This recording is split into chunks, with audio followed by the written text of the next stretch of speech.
इकारस की कहानी यकीनन आपने सुनी होगी। वो नौजवान जो सूरज के बहुत करीब उड़ गया। लेकिन ये सिर्फ एक नसीहत भरी कहानी से कहीं ज़्यादा है। ये आज़ादी, इंसानी उमंगों और उन हदों के बारे में है जिन्हें हम पार करने की हिम्मत करते हैं। तो आइए इस लाजवाल कहानी में छुपे सबक को ज़रा गहराई से समझते हैं। इस कहानी की बुनियाद ही एक शदीद तज़ाद पर है। जरा सोचिए, एक तरफ है डेडलस, ऐसा ज़हीन मौजिद जो कुछ भी बना सकता है, और दूसरी तरफ उसी कैद में उसका बेटा इकारस है जो अपने बाप की सलाहियतों के बगैर बिल्कुल बेबस है। और यही वो सवाल है जो पूरी कहानी में हमारे साथ चलता है। आज़ादी के लिए कोई किस हद तक जा सकता है? ये सिर्फ जिस्मानी कैद से फिरार का सवाल नहीं, बल्कि इंसानी फितरत की हुदूद का भी सवाल है। तो चलिए कहानी शुरू करते हैं इसके मरकजी किरदार डेडलस से और समझते हैं कि वो कैसी मुश्किल सूरत हाल में फंसा था जिसने सब कुछ जन्म दिया। देखिए, डेडलस कोई मामूली कारीगर नहीं था।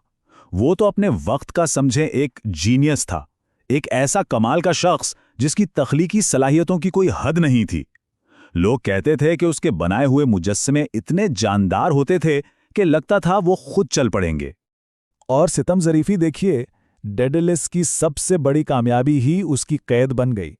उसने बादशाह माइनॉस के लिए एक ऐसी बेमिसाल भूल भुलैया बनाई कि बादशाह ने सोचा इसका राज बाहर नहीं जाना चाहिए, और उसने डेडलस को ही उसमें कैद कर दिया।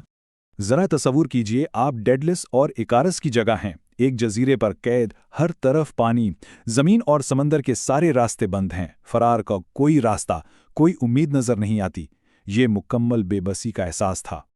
लेकिन कहते हैं ना, जहां सब रास्ते खत्म होते हैं वहां एक ज़हीन ज़हन नया रास्ता बनाता है। डेडलस ने ऊपर आसमान की तरफ देखा और एक ऐसा मंसूबा बनाया जो नाकाबिले यकीन हद तक जुर्रतमंदाना था। और उस गहरी मायूसी में डेडलस ने फितरत को देखा, उसने परिंदों को देखा और समझ गया कि अगर जमीन या समंदर से फरार मुमकिन नहीं तो हवा को फतह करना होगा। परिंदों की उड़ान ने उसे उम्मीद की एक नई किरण दिखाई। ये कोई जादू नहीं था, बल्कि खालिस कारीगरी और इंजीनियरिंग थी।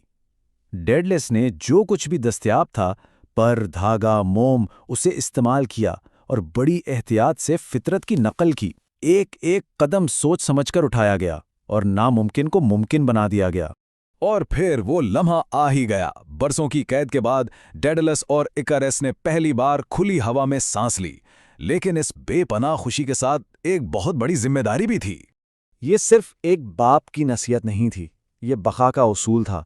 डेडलस एक मौजिद होने के नाते अपनी बनाई हुई चीज की हदों को जानता था।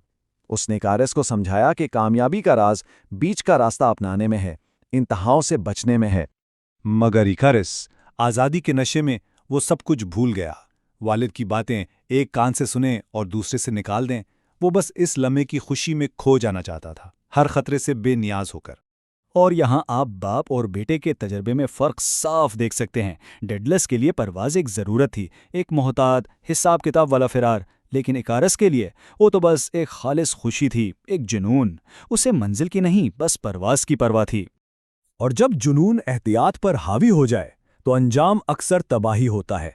अब कहानी इस मोड़ पर आती है जहां सनसनीखेज बुलंदी एक अलमनाक गिरावट में बदलने वाली है। हवा गर्म होने लगी। ये खतरे की पहली हल्की सी घंटी थी।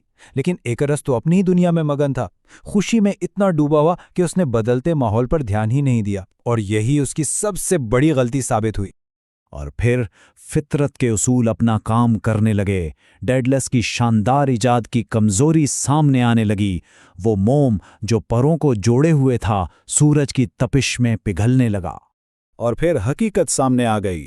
खुशी की जगह एकदम खौफ ने ले ली। आसमान को छूने का ख्वाब एक भयानक हकीकत में बदल चुका था।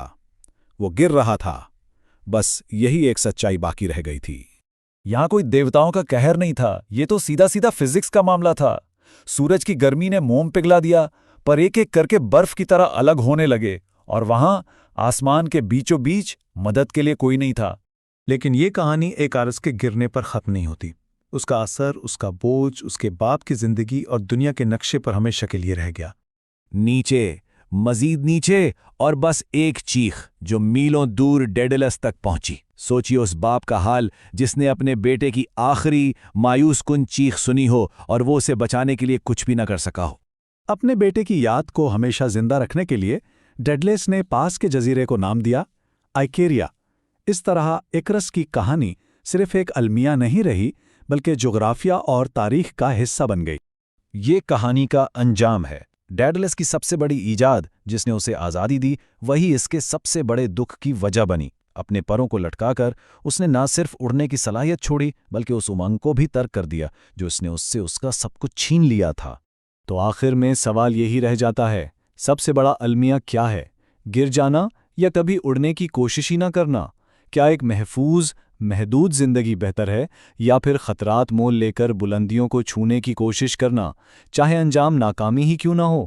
اس کا جواب شاید ہر کسی کے لیے الگ